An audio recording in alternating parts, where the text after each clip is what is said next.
Hi, this is Ayman from English Grammar for All. In this video, we are going to look at how to use the verbs play, do, and go with sports. So let's begin.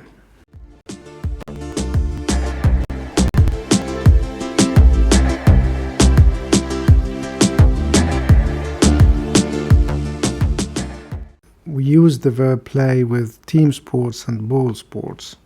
So we say play football, basketball, tennis, cricket, rugby, golf, hockey, baseball, netball, volleyball, etc.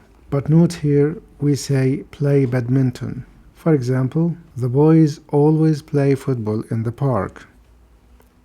Another example, I don't know how to play badminton. We use the verb go with recreational activities and sports ending in ing or ing.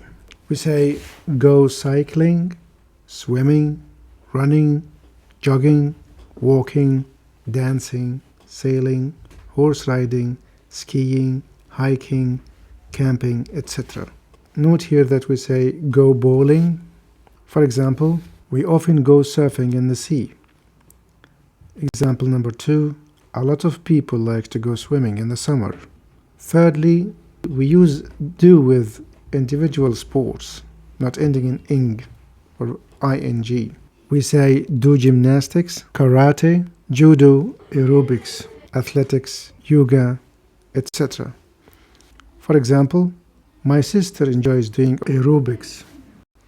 Number 2, my son loves doing karate. Number 2, the verb do is used with martial arts or combat sports even if they end in ing or ing. So we say do kung fu, boxing, wrestling or weightlifting, etc.